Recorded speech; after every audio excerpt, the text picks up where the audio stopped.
waru woon nangu nekk premier ministre xam nga yàlla su la mayee. parce que da ngay bañ mu périmer. effectivement waaw parce que loolu wax bi du xas en fait et moom je sais que xam na parce que daf may déglu xam na sama analyse que du ay affaire u xas mais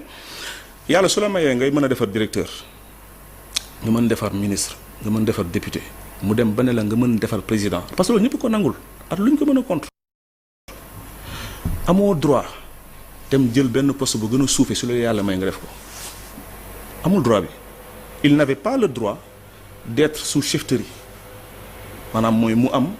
ki koy chef si moom li mu tànn yàlla may na la nga def loolu yëpp demal toog xaar yàlla man dama ko ne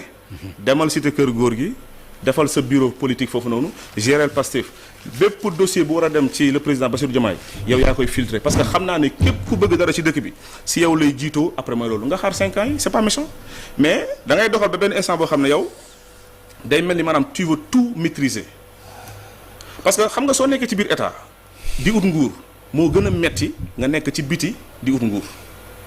soo nekkee ci biti tu es un opposant qui est libre qui est à l'aise alors que soo nekkee ci biir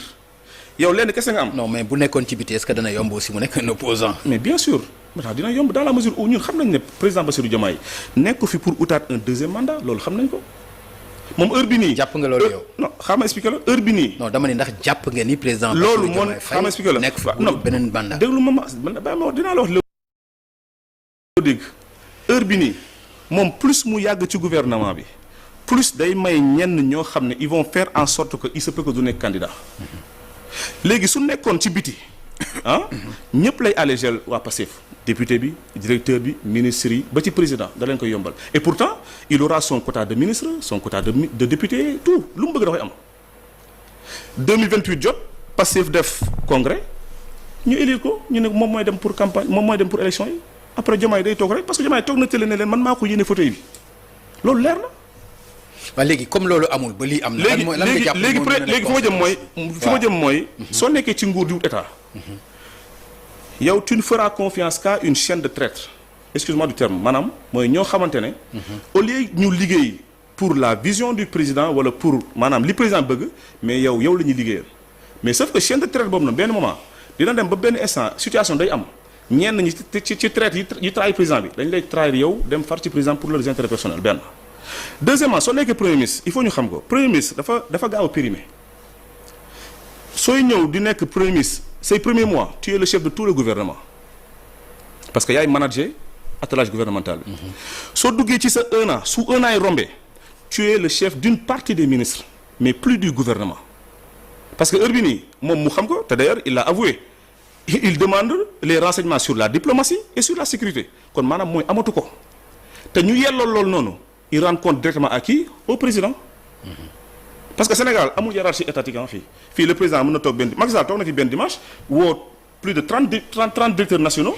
salut rencontre et pourtant l'intermédiation de ces profils là c'est les ministres kon léegi ça veut dire quoi ça veut dire que moom moment bu muy nelaw wala moment bu muy wér wala moment bu muy def leneen président mën na woo ministre des forces armées mën na woo ministre de l'intérieur mën na woo ministre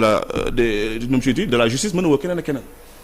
ni vu ni connu et il l'a avoué parce que quand il parlait tu sentais que le gars dafa commencer dund li nga xam ne maanaam mooy le destin naturel d'un premier ministre le premier ministre waaw non dama dégg nga ni le gars ma ne le premier ministre waaw le premier ministre waaw ok am problème premier ministre waaw excuse-moi dama xaw am benn kii bu juvénile quoi non mais waroo ko wax le gars non bu ma jaxasee ak moom non amul jaxase léegi dama ni moom instant bi nii dafa commencer di dund li nga xam maanaam mooy le destin naturel d'un premier ministre xam mooy lan mooy d'être isolé un premier ministre un moment que tu le veuilles ou pas tu es isolé heure bi nii isolement lay waxee parce que y a des choses qui se passent il y a des tractations qui se font il y a des décisions qui se prennent il n'est pas au courant. mais nee na du démissionner. non loolu moom la engagé loolu sérieusement. mais loolu da nga ko ci encouragé. non aw ma ci choix xam nga aw ma ci choix man li ma gëmoon lenn la dama ko mosoon wax et je le répète dama gëmoon ne il va être le drone du magistère de Diomaye drone mooy. dafa waroon sut ministre sut député sut président parce que yàlla may na ko màkkaama mu def ñoo ñëpp. su ko sutoon heure bi nii mais lépp ci Diomaye la jëm 2028 on va le porter on saura que voilà Diomaye va faire un discours comme quoi que oui le Pastef s'est réuni porte nañu Ousmane Sonko pour après mu jeex mais là du ma devant yàlla moo xam li am suba yàlla na doon jàmm ci ñoom ñaar parce que dama gëm ne ñoom ñaar ils ont la responsabilité de rester ensemble ils ont la responsabilité de réussir je ne dirais pas d'échouer ensemble mais de réussir ensemble parce que ce qu'on nous a vendu ñun lu ñu xeex ñun allié man allié laa ci on nous a vendu Sonko mooy Diomaye Diomaye mooy Sonko